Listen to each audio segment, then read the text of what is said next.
Es hora de hablar. Muy buenos días, qué gusto saludarles, ibarreños y ibarreñas, en este primer podcast. Es hora de hablar, un espacio de información que es de ustedes. Quiero primero darle la bienvenida a nuestro invitado, al magíster Roberto Troya, para hablar de diferentes temas que son de interés social. Roberto, qué gusto tenerle aquí con nosotros. Muchas gracias, Lenin. Qué grato es para mí también dirigirme a usted y a este evento que está realizando. Y pues nada, este año nuevo que sea de lo mejor del mundo para todos, especialmente para usted, su digna familia, y que el 2025 sea de lo mejor. Muchísimas gracias por eso. Estimado Roberto, bueno, ciudadanos, quiero primero hacerles un agradecimiento a nuestros auspiciantes, quienes han hecho posible este primer episodio de nuestro podcast Es Hora de Hablar. Vamos a ofrecer a Disfraces Shalala, todo en alquiler y venta de disfraces. Contamos con lo más actual para que tus eventos sean únicos y modernos. Recuerda, somos productores y confeccionamos tus ideas. Estamos ubicados en la avenida Atahualpa 1469 o contáctanos al 099-5768-522 y también agradecemos a Como la Flor. Si buscas el detalle perfecto, nosotros lo tenemos. Realizamos detalles con rosas naturales, dulces y chocolates de diferente variedad. También bisutería, relojería, perfumería, entre otros. Puedes contactarnos o puedes visitarnos en la avenida Atahualpa y Teodoro Gómez de la Torre. Nuestros números de contacto son el 098 40 67 44 8. También contamos con servicio delivery si lo necesitan. Y agradecemos finalmente a Café Río Intac. Este es un café de especialidad, lo que garantiza un sabor excepcional y una experiencia sensorial única. Puedes contactar a Café Río Intac para realizar tus pedidos en diferentes presentaciones, como es en grano o molido. Puedes realizar tus pedidos al 099-51-999-735. Café Río Intac, un sorbo de calidad y energía. Bueno, estimado Roberto, pues vamos a hablar en este espacio. Nos encontramos nosotros en un lugar bastante turístico, como lo sabemos, en el Parque Pedro Moncayo. El Parque Pedro Moncayo tiene historia y también dentro de este espacio se encuentran lugares que son monumentales y que tienen también historia, que son lugares emblemáticos, ¿no? Como es el Parque Pedro Moncayo, que está ubicado justamente en el corazón de la ciudad de Ibarra. El Parque Pedro Moncayo se encuentra ubicado, como les digo, en el centro de la ciudad de Ibarra, y es un espacio verde al que se le califica como uno de los pulmones de la ciudad de Ibarra. Este parque pues es un lugar perfecto para venir, relajarse, para que vengan, disfruten y respiren aire puro aquí dentro de este parque. Y decirles también que nosotros en este espacio está ubicada la iglesia catedral de la ciudad de Ibarra, una iglesia que es también monumental y que pues tiene justamente varios años ya desde la fundación de la ciudad de Ibarra. Sí, la iglesia catedral de Ibarra es uno de los edificios más importantes que rodea el Parque Pedro Moncayo. Es una majestuosa construcción de estilo neoclásico y destaca por su fachada imponente y su interior lleno de arte religioso. Es importante decirles en qué lugar nos encontramos en este momento para que ustedes vengan y se den cita en este lugar que es muy turístico. Bueno, para empezar ahora sí nuestra conversa, Roberto, este espacio es un espacio realmente libre, no hay formalismos dentro ni un formato a seguir, pero sí vamos a puntualizar varios temas. Y yo quisiera decirle, bajo su experiencia, Roberto, como politólogo que es usted, vamos a preguntarle, en este año, desde que empezamos el año 2024 y que prácticamente lo estamos culminando, estamos a 31 de diciembre actualmente, ¿cómo ve usted la llegada del primer presidente más joven que ha tenido la historia del Ecuador? Bueno, yo creo que más que nada quiero saludar, pues este emblemático, como usted dice, es un buen espacio para que la comunidad ibarreña y imbabureña del país se acerquen aquí al Parque Pedro Moncayo. Y obviamente pues el balance es necesario como políticos, como ser parte de las organizaciones, por mantener un liderazgo. Es importante evaluar qué es lo que ha sucedido de lo que fue el año anterior a lo que nos depara a futuro. Roberto, quiero hacerle una pregunta ahí. Usted, en esta llegada del presidente, como uno de los presidentes más jóvenes que ha tenido en nuestro país, ¿usted le ve esto como un acierto? ¿Lo ve como no sé, una situación que tal vez no estuvo preparado el presidente? le hago esta pregunta por los resultados que tenemos actualmente. Entonces, quisiera que usted vea, ¿esto ha sido beneficioso para nuestro país o ha sido perjudicial realmente esta falta tal vez de experiencia política y la juventud? Bueno, yo creo que antes de evaluar puntualmente ciertos espacios o en forma general, creo que hay un poco de cosas que realmente el país no estaba preparado, ¿no? Por ejemplo, primero es al hecho de que sí es verdad que existe a nivel del gobierno nacional una inexperiencia y además hay un aprovechamiento de parte de sectores económicamente poderosos que están influenciando en la decisión de la política pública.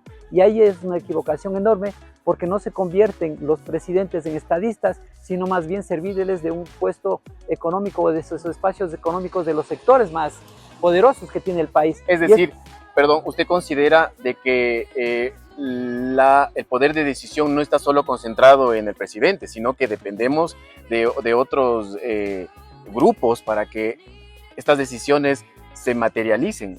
Eso es lo que ustedes... Claro, o sea, Daniel Noboa representa a un grupo de los más poderosos que tiene el país económicamente, que es casi el monopolio del banano. Y obviamente hay ciertas circunstancias, por ejemplo, en el tema de las drogas, que la mayor cargamentos que están en este momento evidenciados donde sale la droga es por el banano. Entonces me parece que hay grupos o cosas que posiblemente nosotros no las evidenciamos claramente, pero que se presume que por ahí está. Y por tanto son grupos económicos bastante fuertes que no quieren el beneficio del país, sino lo que quieren ellos es el poder por el poder, más no para cumplir ciertas necesidades de la clase pobre o resolver el tema económico. Peor lo que ha pasado con el tema de la luz. Esta ciencia cierta que no fue un tema de no haber agua en las represas, sino que más bien fue un cúmulo de cosas que no supieron a tiempo resolverlo y que hoy nosotros tuvimos lastimosamente un mes muy duro, 2 meses muy duros, perdón, noviembre y diciembre para la ciudadanía, para los productores, para los emprendedores, que realmente en vez de ser beneficiados salieron en contra de una ganancia y por tanto decayó el tema del empleo. Es importante identificar eso y obviamente el tema del empleo tiene que ver con el tema de la pobreza y la falta de garantías constitucionales. Estimado Roberto, y justamente ese es uno de los puntos al que yo quería hacer énfasis porque tenemos que tratarlo, y es la crisis energética. ¿Qué nos deja la crisis energética? Y es ahí donde yo le preguntaba que tal vez esta falta de experiencia, de una acción inmediata, un inconveniente que es de conocimiento público, no es un problema que se conoció apenas en este año, es un inconveniente que ya se venía avisando en gobiernos anteriores. Pero claro, basémonos específicamente ahora en este gobierno, y es ¿cuántas pérdidas ha dejado a nivel nacional la crisis energética? Bueno, hay muchos sectores que cuantificaron la pérdida de los apagones, ¿no? Y además de que la sensibilidad de la ciudadanía bajó la moral, como se dice, o bajó el ánimo que tenía la ciudadanía, porque obviamente estábamos acostumbrados a tener la luz permanente y ahora al no tenerlo, pues primeramente que se bajó la moral, la dignidad de las personas, ¿sí? Y luego de eso pues afectó primordialmente al sector productivo, ¿sí? Entonces muchos sectores hablaban de que más o menos por cada hora que no hubo de luz se quitaban 1000 empleos.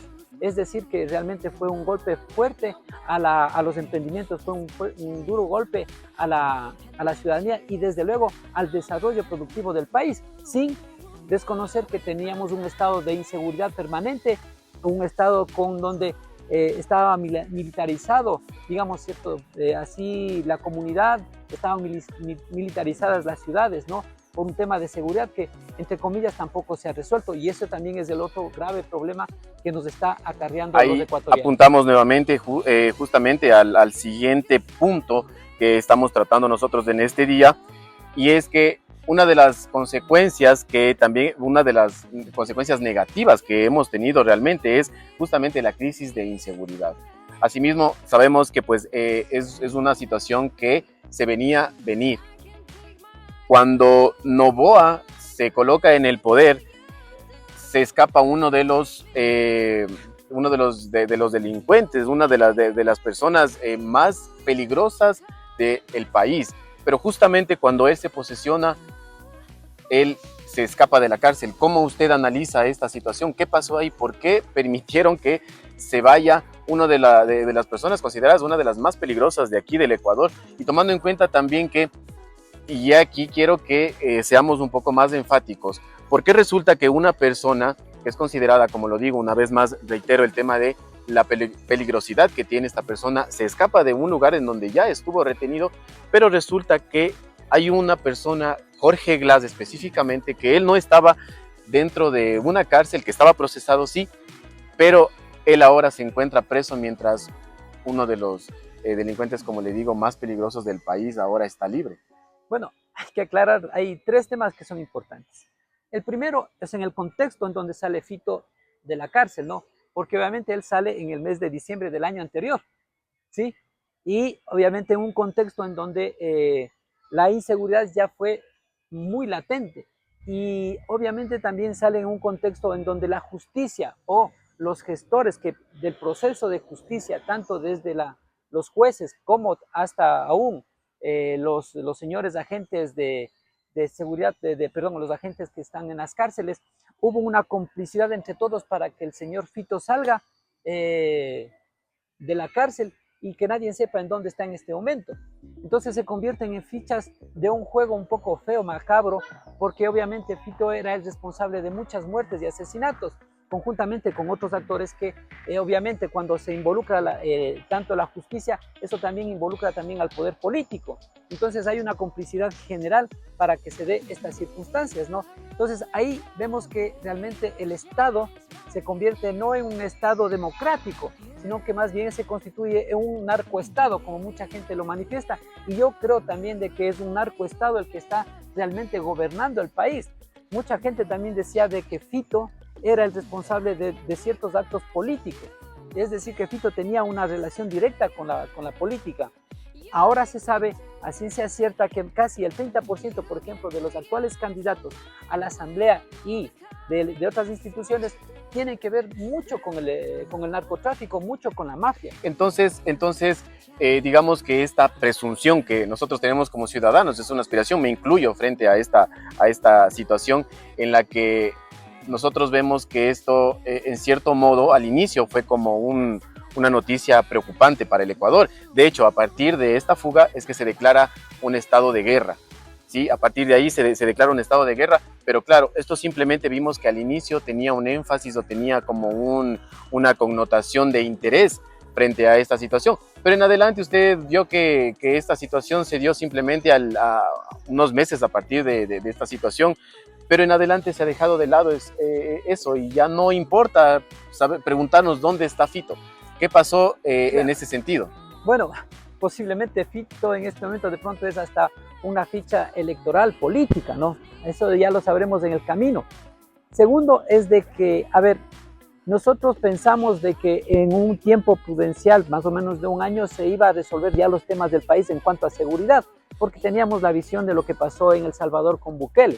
Entonces pensábamos que esa misma política se iba a implementar aquí en el Ecuador, lo que no fue.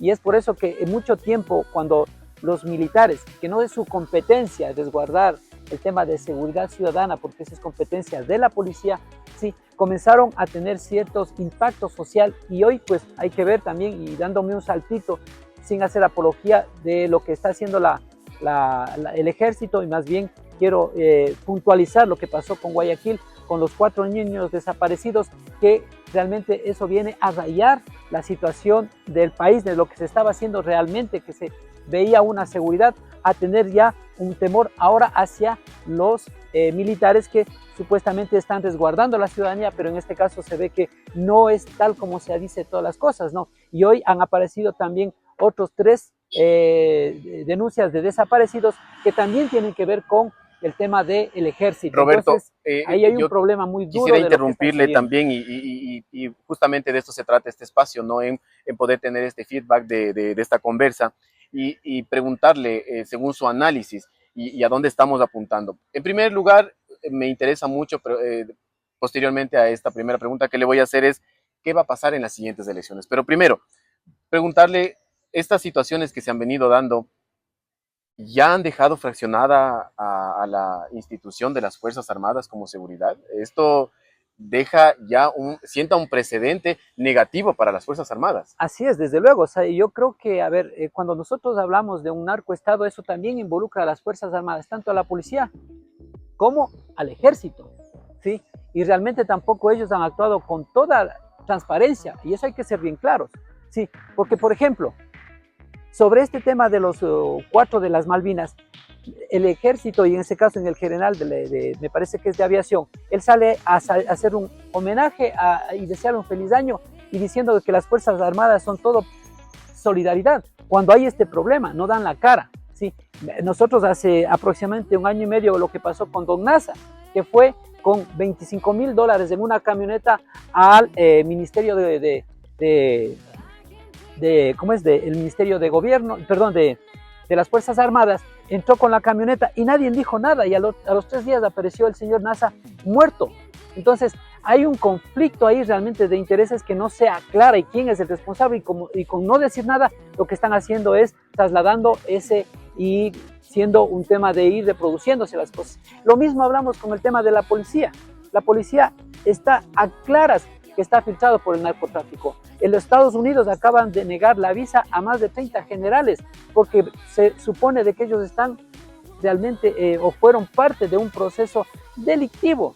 Entonces no es lo que pasa con una persona cualquiera que trabaja, que sí tendría una visa, pero los generales no lo tienen. Entonces ahí hay un problema que es muy duro y todavía no se aclara. Este país mejorará si se aclaran primero este estado o este narcoestado. Cuando se aclare este narcoestado recién se transparentará y el país volverá a donde siempre ha existido. Que siempre ha existido conflictos, pero no han pasado de mantener la dignidad de las personas, no han pasado de realmente atender las necesidades de los ciudadanos, y obviamente eso ha manejado también en una cultura de paz de los ciudadanos. Sí, Roberto, y también decirle que justamente una de las declaraciones por parte del jefe de las Fuerzas Armadas, y me parece algo muy grave lo que, perdón, lo que él hizo, y es que él tildó como un incidente la desaparición de los 4 menores, que realmente es lamentable para las personas, para las familias, y declararlo como un incidente, calificarlo como un incidente me parece realmente grave, tomando en cuenta de que pienso yo que era el momento para poder ellos de alguna manera tomar la responsabilidad y aclarar esta situación frente a la sociedad. En este momento, o sea, las Fuerzas Armadas están mintiendo, eso hay que aclarar, o sea, están mintiendo. Aquí hay una desaparición forzosa, una situación de lesa humanidad, en donde está involucrado no solo el tema de los 16 militares, sino en sí el Estado, porque el Estado es el que ordenó a través de la norma que salgan las Fuerzas Armadas sin tener siquiera una capacitación para lo que puede suceder en la calle, porque no es competencia de las Fuerzas Armadas lo que estaba sucediendo, y sacaron a todos los funcionarios públicos, porque los militares son funcionarios públicos, a hacer una situación de seguridad en donde en muchos de los eventos, como es el caso actual de los menores, y además que son menores, ¿sí? Y ahí está un niño menor de 12 años, obviamente pues los que debían atender la seguridad del país con dignidad eran los militares. Sin embargo, lo que acaba de suceder aquí es algo terrible, es un tema de lesa humanidad que debe eso también repercutir en el gobierno nacional. En otros países más desarrollados que el nuestro, una situación de estos era la destitución del presidente de la República y de toda la cúpula militar, incluyendo al ministro de gobierno, que no sabe ni lo que dice. Él nos está mintiendo y nos está engañando sobre la situación. Ahí hubo un secuestro, sí, hubo un daño enorme a los niños, sí, porque no eran delincuentes, porque ahora se trata de decirles que han sido delincuentes cuando ellos no estaban haciendo un acto delictivo, sí. Entonces es una situación que yo por más diría incómoda para las Fuerzas Armadas, y si las Fuerzas Armadas quieren resarcirse, deben decir la verdad, y caigan los que caigan, deben caer todos, porque esto no puede suceder para el país, deben caerlo. Entonces, a llamar a las Fuerzas Armadas realmente a que transparenten esta posición y que vean que no todas las Fuerzas Armadas son lo que había pasado con los 16, en este caso, militares responsables del evento, del acto, pero sin embargo, en la cúpula militar, todos están en cierta manera en un grado de omisión o acción cómplices en lo que había sucedido con los menores en Guayaquil. Sí, bueno, para concluir esta primera parte del podcast, luego nos vamos a centrar en temas específicos de aquí de la ciudad, y es que con todo esto que hemos hablado como un preámbulo de la situación actual política de nuestro país, ¿cómo usted analiza el tema de las estas elecciones que estamos a un mes de que se den? Bueno, yo creo que el análisis creo que es muy evidente, ¿no? Hay dos fuerzas que están disputándose el poder y hay cerca de 14 grupos que realmente no alcanzan ni el 3% y obviamente pues eso marca ya en este momento, estamos a un mes y a pocos días de las elecciones y creo que ya las elecciones están dadas. Tendremos una segunda vuelta con dos personajes, el señor Daniel Noboa y la señora Luisa González. Creo que eso ya es evidente, todas las encuestas y creo que el análisis de toda la población está ahí. Ver qué es lo que va a suceder es un poco aclarar de que si cualquiera de las dos tendencias van a mejorar el país o hagamos una cosa mucho más clara. Quisiera preguntarles a la ciudadanía si conoce cuál es el plan de trabajo de cualquiera de ellos. Me parece que ahí también hay un problema grave sobre el tema del CNE, porque no ha dado a conocer cuál es la propuesta realmente de los dos candidatos y nadie sabe por qué votar. Y si más bien se votará de pronto por ser guapo, ser feo, o por el color, o porque le guste lo que sea, y no realmente por las propuestas.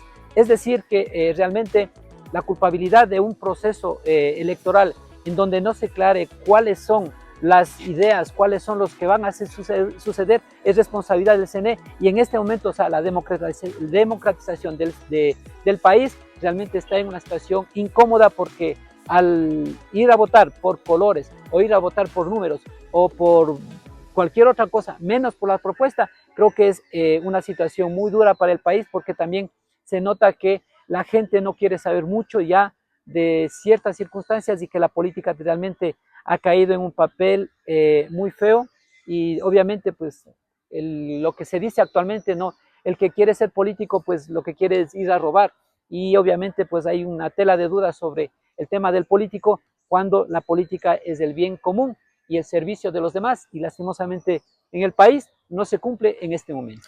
Bueno, considero de que es súper importante que ustedes con sus comentarios nos hagan llegar sus inquietudes y realmente preguntarles si es que la ciudadanía, la gente conoce sobre los planes de gobierno que tengan nuestros dos candidatos que son los más fuertes. Pero claro, ¿no? Nos pueden dar sorpresas y yo no sé si usted piense lo mismo, que estas elecciones pueden estar dando sorpresas. ¿Existirá tal vez un posible Daniel Noboa 2.0? No va a existir, ya creo que está muy tarde para que exista, ¿no?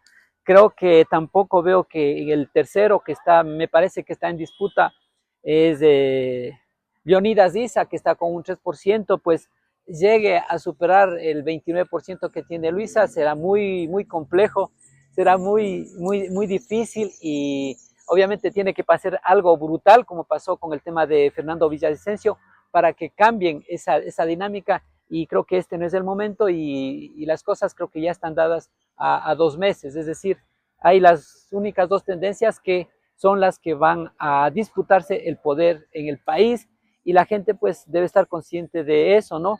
Y cualquiera de las dos pues que tiene el apoyo mayoritario, que la gente también reflexione. Si nos va bien, en buena hora la elección, pero si nos va mal, también hagan la mea culpa para sean capaces de retroceder en ese apoyo a cualquiera de las dos tendencias y hacer una reflexión del país. El país no aguanta más y obviamente pues si no hay esa cultura ciudadana del apoyo político, debemos ir a aspirar a esa cultura ciudadana de la resistencia, en donde las organizaciones sociales, los dirigentes deben apuntar a que nos unamos todos para defender los derechos que tanto nos ha costado. Son miles de personas que están en una situación crítica, millones de personas en el país están en una situación crítica y no podemos dejarles y tampoco mirar hacia un lado y debemos comprometernos con ese bien para todos porque no puede haber pobres por culpa de la política. Entonces ahí hay una responsabilidad civil también nosotros en algo para que no vuelva a suceder. Bueno, veamos qué es lo que pasa en estas próximas elecciones. Ecuador es uno de los países más lindos a nivel mundial, rico en muchos aspectos, pero asimismo es un país que nos da sorpresas. Un país, el Ecuador dicen que es el país en donde todo es posible. Mire, aquí yo he recorrido 16 países aquí y me ha dado la vida pues esa gentileza y ese gusto de recorrer 16 países. Yo me podría ir a cualquier parte del mundo, pero este es mi país primero y segundo es el país, como usted dice, el más hermoso, no bonito, es el más hermoso que tiene el mundo. Y este es el que donde yo quiero vivir y donde quiero morir. Así es que lucharemos para que este país hermoso, que en este momento tiene una dificultad en la política, salga avanti y que vuelva a ser ese país que nosotros siempre añoramos, fraterno, solidario, en paz, en donde nos podemos reunir en las esquinas para conversar, que nos podemos preocupar de los niños, de las mujeres, de los ancianos, de la tercera edad, de las personas que no lo tienen y ayudarles a esas personas. Entonces, creo que el país está predispuesto para eso, pero nos hace falta el tema humano a nivel del campo administrativo público, a nivel del Estado, que realmente se centre el Estado en hacer un beneficio para todos. Así es que las fuerzas sociales, la resistencia ciudadana debe levantarse también a defender esos derechos y no dejar que los políticos hagan lo que crean conveniente. Quédate con nosotros, que enseguida viene la segunda parte de este espacio de información. Es hora de hablar, un espacio hecho con arte.